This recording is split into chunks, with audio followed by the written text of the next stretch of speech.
and we have to do the traffic. And before we begin, though, we always get the latest update. And Mama V is here. Mama V, good morning to you. Oh, hello. Yeah. Good morning. Did you say good afternoon or good morning? I said good morning. Okay, I think your mind is wandering. Mine is wondering. You know, today is the birthday of former Chief of Staff Julius Debra. If you're watching us, good morning to you. Oh. And we hope that you. Okay, and today is also a very special day because it's Michaela's birthday. Yeah, so Michaela Richter Nye. Oh. Okay, no, wait. Michaela Richter Anderson Nye. It's your birthday today. Yeah. Happy birthday to you. Our producer, Michaela. Happy birthday to you. May you live like plenty years full of blessings, more rose. You know what I mean? And happy birthday to the former Chief of Staff, Mr. Julius Debra. We hope that you have a good day as well. Yeah. All right. We call Michaela Mrs. Royalty. Yeah. Well, let's move on.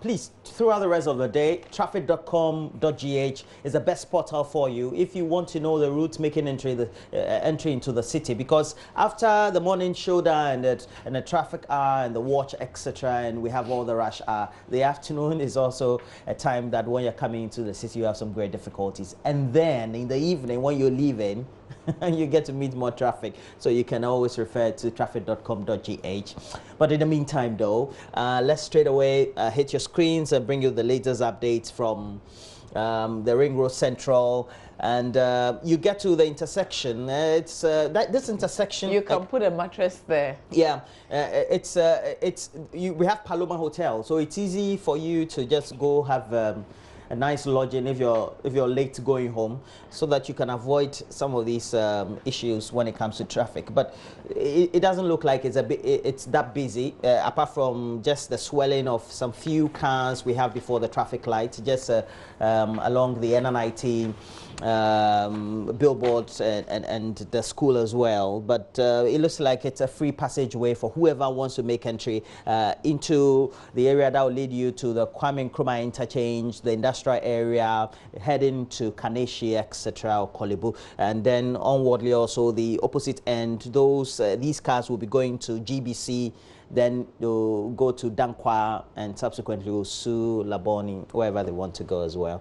But let's go to the next one. And yes, we have the cameras overlooking the airport shell, and this one is at the airport city. It's been located here because this is the main intersection for those who are connecting from the Spinters Road. You're coming from the Spinters Road, and you don't want to have all that trouble going through Tetekwashi, but you want to use that bypass that will link you to the Polo Ground area, and then you get to the airport runabout, and you go through the Vodafone head office, the former Unibank office. You go to Avions, or you want to get to Silver Star, that's intersection there, and go to Tetekwashi, or you want to head to 37 as well. You can use this. The only difficulty is that before the runabout you get a bit of traffic, but I think that's just about 50 or about 70 meters before you head to the runabout. You can just be in it for some few minutes, even if it takes you about 10 minutes. The good thing is that you can always log on to my Joy Online TV on YouTube. It's our official channel there, so as you're relaxing in the car as a passenger, you can always be watching us as well. Now let's go to we're having a difficult time with that, but let's go to the Bemakam Gifford Road. There's always an onward linkage of that main stretch that will link you from the Palace Mall area, or from Flower Pot, linking the Spinters Road. You can use there, get to the bypass that will take you through the airport hills, and then you get to this main Bemakam Gifford Road. This is heading towards the Elwak traffic lights. Now from here you can make the onward linkages. Either you want to go to Cantonment, 37, etc. This one will link you, the opposite end will link you to Burma Camp. We also have Trade Fair, Labadi, many of those areas along the route as well. Now Tetekwashi is a main spread of traffic. You tend to find that for those who will be commuting from Adenta, Medina, onwardly coming to Legon, they tend to have a lot of traffic. We're witnessing it this morning, as you can find in the pictures. But those from Tema, they seem to be free as well. But let's look at what's happening at the Tema end of the Accra-Tema motorway, and let's see what's going on.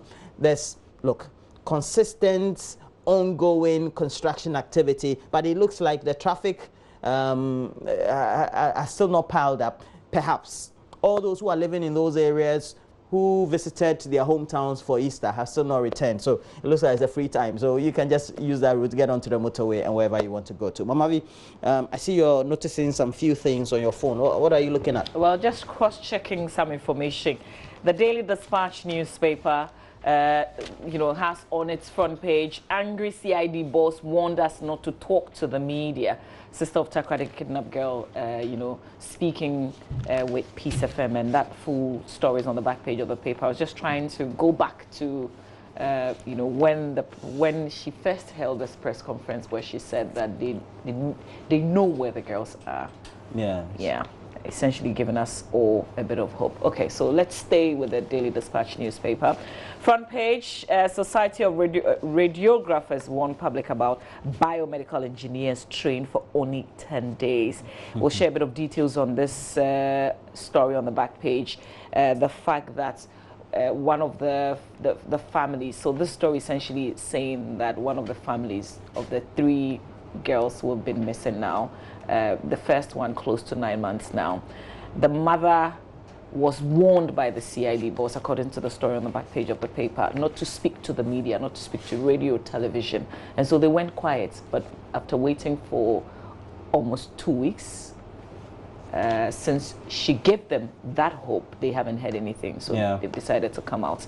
So details of that in the Daily Dispatch newspaper. Let's do the Daily Graphic newspaper. Front page, Chief Imam, precious gift from God, according to the Vice President. Also, increase indigenous ownership of economy.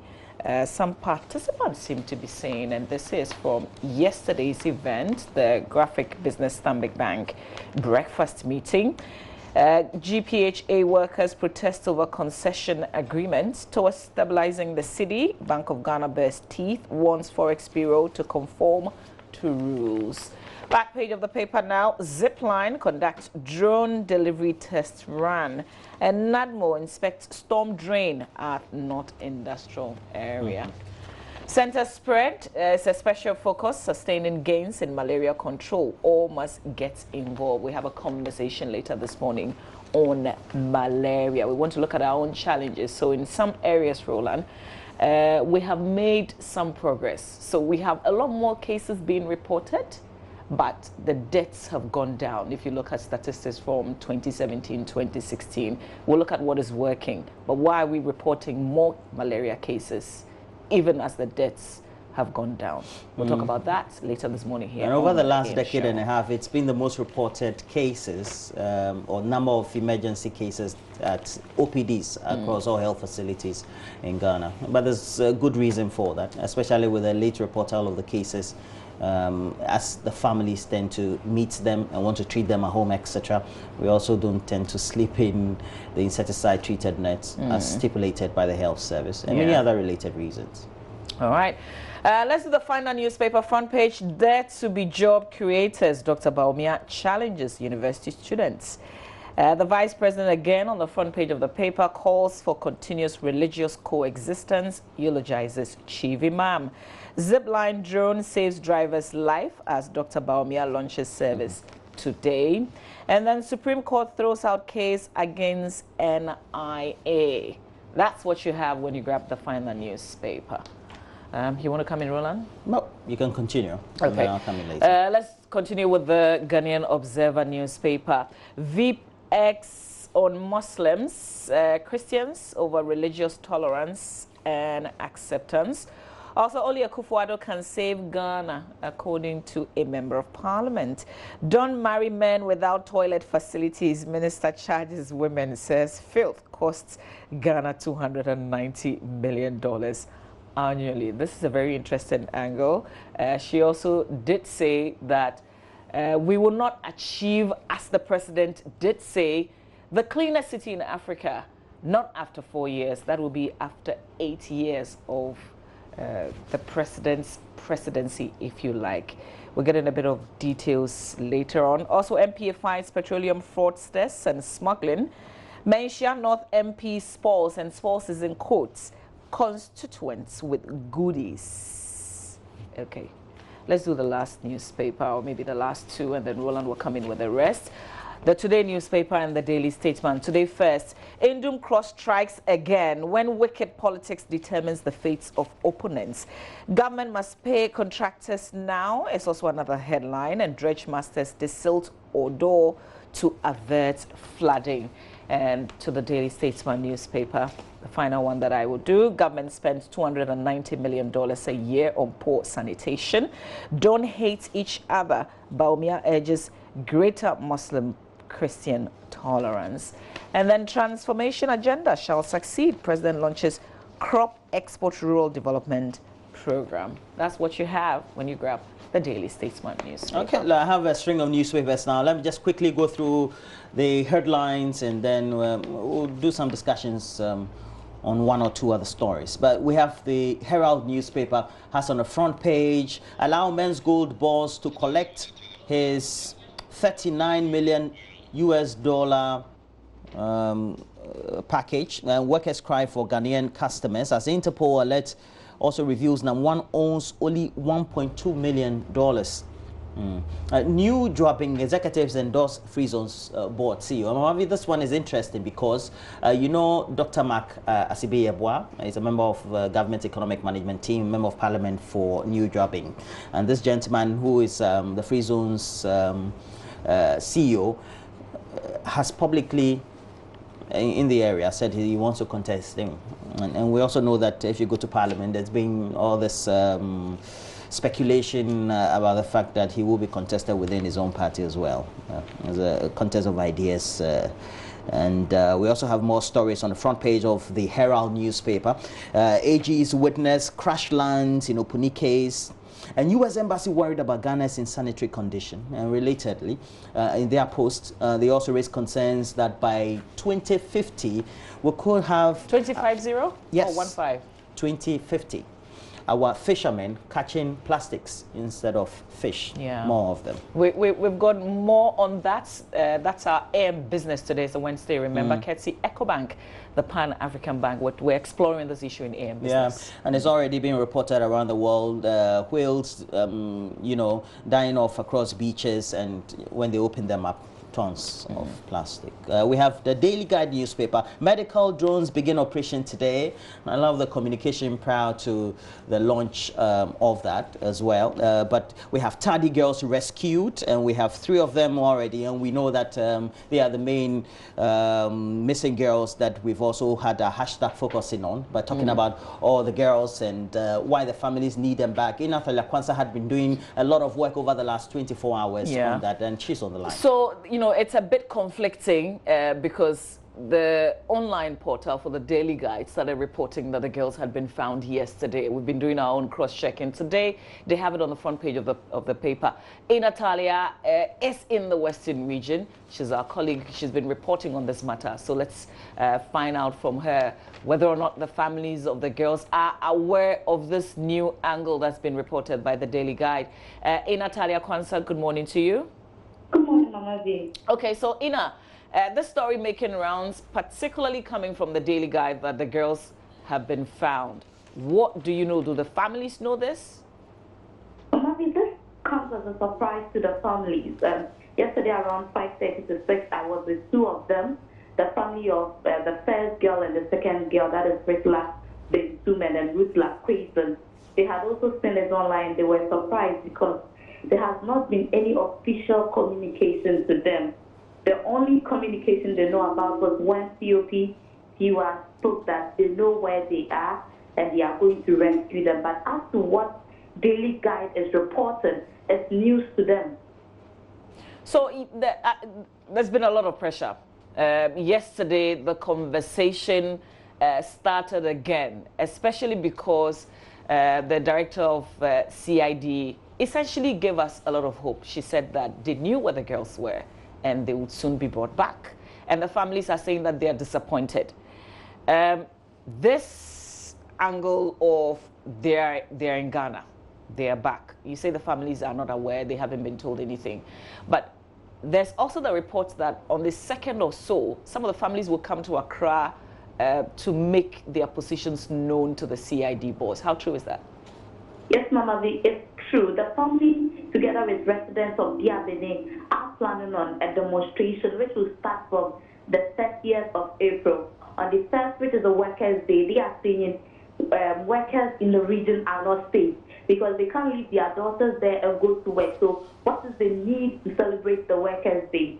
The regional minister, Kobio Tredako, also when he was being enacted into power, he also said that they are going to do everything possible to rescue the girls. So on the 1st of May, they are going to meet the regional minister at the Jubilee Park where he would be addressing workers to tell him that, no, we've waited for so long. We had this 3 weeks ago. That was yesterday, marks exactly 3 weeks. And up to now, we've not had anything. At least we were expecting that within 2 to 1 week, 2 days to 1 week, at least someone would come out and tell us, hey, your kids are here. If you want, you can come and see them, but do not make it public. But that communication has not been done. And then on the 2nd May, they are commuting people from Takrady. They are not coming alone. They are commuting residents from Takrady to the CID headquarters to meet Madam Tiwa. They said they are launching a hashtag, CID BoG, where is our girls? So, Ina, this news that the Daily Guide is reporting, is it one that is giving them some form of assurance? Because they could be in Ghana, maybe they've been found, maybe they've been rescued. Are they thinking along those lines? For some of them, some of the families, they think that the Daily Guide is reporting based on the press conference. Because if indeed they are in Ghana and they have been rescued, they should be the first people to know, not the newspaper.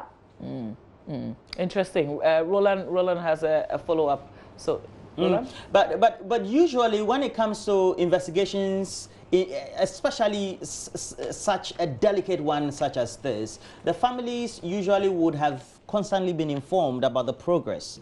It looks like that progress has not been happening. No, Roland. From what I gathered from the interview I had with them, after the press conference, Madam Tiwa called them and told them that they should relax. They are working hard. A lot of resources have gone into even locating the girls, so they should give them some more time. And that was a day after the press conference. From there, they've not had anything. It's been 3 weeks already. They've been left in the dark. They don't have any information. So when they heard of this, for them it was shocking because even if they were going, probably they have brought them, that is according to one of the families, probably if they have brought them to Ghana and they were undergoing any medical examination, they think the best people to, help them get that medical attention faster is the family because they have been away from them. Some have been away for 8 months. That is the first girl. So perhaps if she sees a mother or father, maybe she can recover faster than not seeing anyone at all. The normal linkage for the police and the families would be the police in the Western region. Have the families been in a position to make that contact and so we'll get some onward information? No, they have not. Well, thank you very much. We know that you're following on this issue. Already we'll have some... Just before you go, Ina, the Daily Dispatch is also reporting that one of the families, the CID boss, had called one of the mothers and had warned her not to speak to the media. What do you know about this?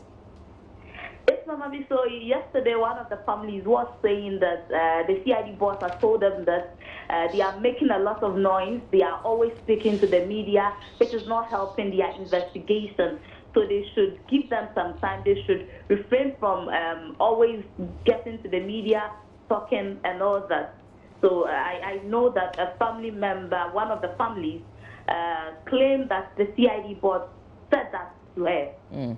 All right, Ina, we'll leave you to do more cross-checking. That's Natalia Kwanzaa. She's our correspondent in the Western region, following through on the story of the missing girls. We're still using our hashtag, Bring Back Our Cedi Girls. And if you see something, please do say something.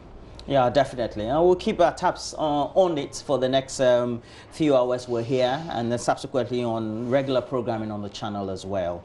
Again, make sure that just in case you hear anything, but also on your social media handles and pages, you continue with the hashtag Bring Back Our Cedi Girls. Now, let's conclude with the remaining stories on the front page of the Daily Guide. We have Chambers charges on vigilantism. Nana launches planting for export in Ghana. Suriname sign pact.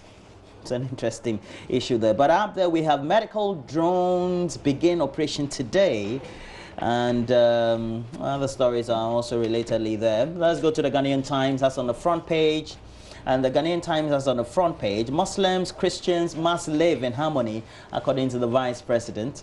And I loved this event and all the vibe that came out of this as well. It was a good one. The climax of the Chief Imam's 100th birthday. Yeah, centenary. It was a great birthday to celebrate. Yeah. Government launches Students Entrepreneurship Initiative in Accra.